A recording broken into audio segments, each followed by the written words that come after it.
on this air inlet that Harbor Freight provided. I think it was 1/4 inch or 3/8 inch for a bulkhead fitting.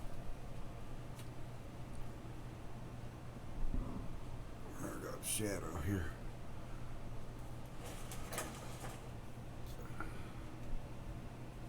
I drilled it out to 1/2 inch.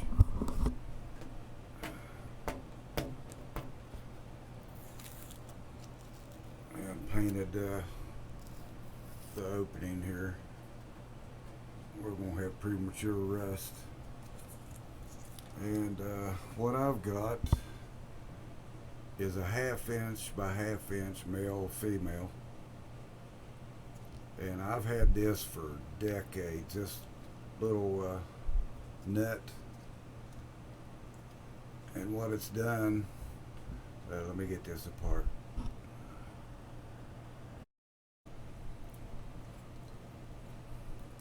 This has allowed me to turn this into a bulkhead fitting, a 1/2 inch. So I've got a stainless steel flat washer. I've had that for decades too. Never throw anything away. And then I've provided an O-ring, rubber O-ring here. One will seal up against the cabinet. Let me change this. And I'm going to have a 1/2 inch from the air compressor through this water separator. It's a air regulator and water separator combined. You can see I've got my 1/2 inch air hose fitting here.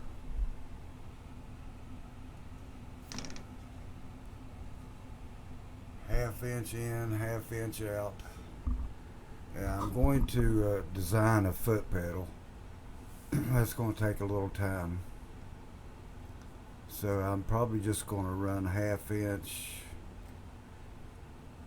loop it down, and come up in where my bulkhead fitting will be, and control the air at the gun. So other upgrades I've done is I made this cart.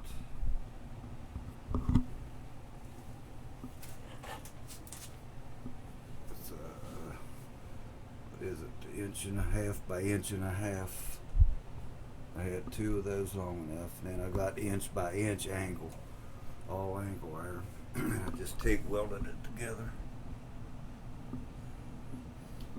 And I bought 3 sets of casters for different pieces of equipment, and I put one on here so I can wheel this thing around. And what else have I done? I've got my vacuum very well. This was Harbor Freight used to sell these, and they quit selling them, and the guy at Harbor Freight said they had them on eBay. So I just looked up the same one that people have been using and bought that. This is to adjust the vacuum motor speed. And I've got my main house ground rod going into the earth ground. And I had this, another thing I've had for decades is I don't know, what is that, like 10 gauge copper. You can see the big loop coming up to the back of the cabinet here.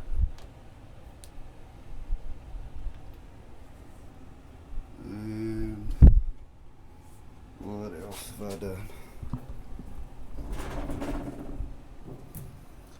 This here area here doesn't have any lighting.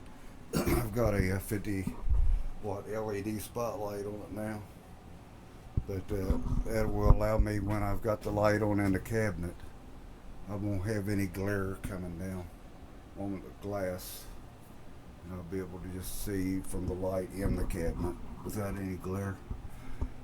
And this air intake baffle, of course, everybody that are upgrading and converting these Harbor Freight blast cabinets have switched them around. Harbor Freight says that this is to be the vacuum port, but common sense would tell you if you've got your hand here, if you're right-handed, of course, and you're triggering your gun, you're shooting the media back in this corner here, and that's a way it's not bouncing up and going out that port. So I did like common sense and other people have said, and made this the intake port where you draw air in. And this baffle here is from a computer tower, the top off of a computer tower. I just flanged the edges out on each side. Just bent it over, made a flange where I could rivet it. And I closed off one end up here. I don't think you can see it.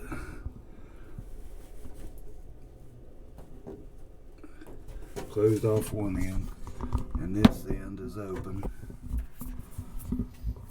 and that's just going to stop the holes about right here, thereabouts. So I'm not going to get any bounce media coming out that port. I've still got to plug those holes up. I don't have a use for those. And my light I put here, this is a $9 special from Walmart. I think what, 24 inches, low profile, and I took some. This is like raceway conduit. It's flat on one side, and you got different adapters. You can go make 90 degrees inside 90, outside 90, left, right 90, and caps. I just took a little short piece here and run my electric wire up, drilled it out, come up into this box, and run my power cord over. I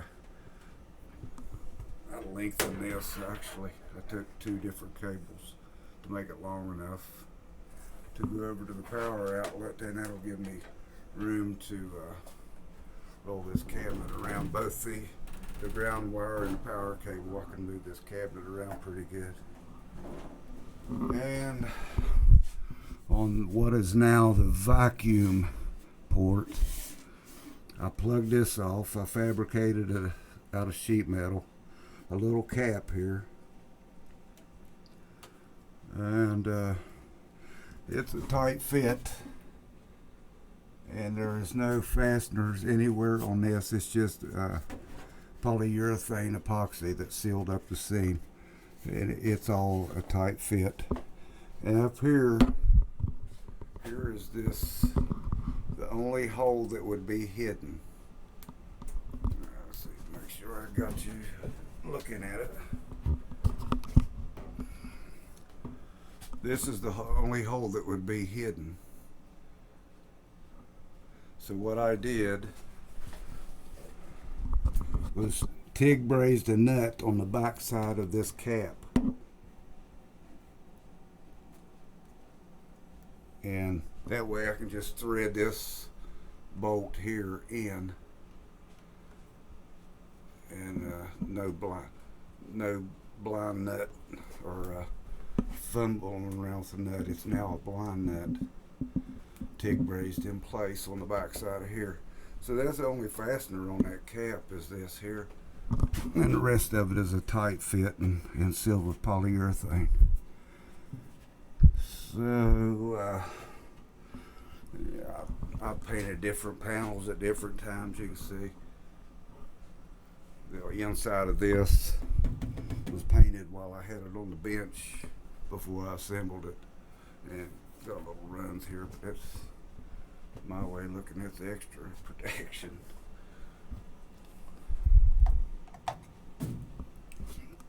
And the fasteners for this is for the light here.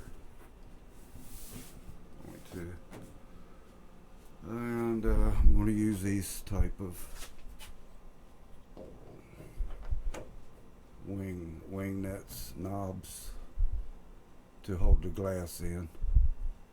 And I've only got two long ones here, which I'm probably going to put all studs in here, because I'm going to use the bottom side of the stud over here, probably at 4 or 6 points, to fasten some 120 mesh stainless steel wire to keep the media from blasting the back of the glass and frosting it up. And on the vacuum port, I've just taken the cap, and this is the grommet that was provided in the cap. And what did I do here? I took this is ABS, and this is like pretty much what Tacoma company sells. I just went to, I don't remember, Lowe's or Home Depot, and got this. And I'm going to have to tighten this up on the plumbing. And this is just an 1.25 inch. You see that inner pipe is just 1.25 inch PVC, and then I cut a connector fitting off, shortened it up to be kind of like a secure, wouldn't call it a nut, but takes the principle of a nut to hold that in this plastic cap.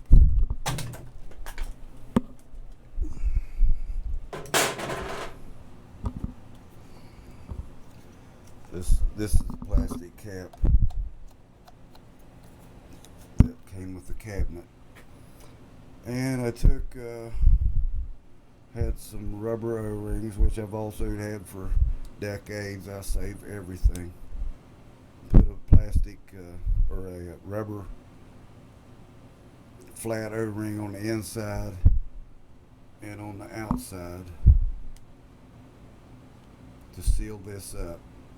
I've got it glued into the ABS. I've got this PVC glued into the ABS, but this needs driven on farther. So I'm going to take this here homemade nut, I'll call it, for lack of better words. I'm going to take this off and glue it and put it in the hydraulic press and press down on it so that I won't have this spinning. This cap won't be kind of spins a little bit when it's secured in place, so it'll be a tighter seal. You see I got a little bit of movement on it. That needs to be tightened up and glued in place. Barring that, I'm going to take this same principle. If this doesn't secure up tight enough to suit me, I've got some HDPE cutting board. I've already got it cut, standing by, just in case I'm not satisfied with this. And transfer all this, do away with this cap here and this plug, and use polyurethane. Seal this up and bolt the HDPE on, and this apparatus, all the ABS here, T, will transfer over to the HDPE plate. And this is what 2.5, 2x2 rubber connector, and this is what my vacuum hose will plug into. And they've got two of these T's You can see the way this sweeps down. The other version they have, it just goes straight in. It doesn't have that sweep to it. So I got this that had the sweep, and it'll have better flow.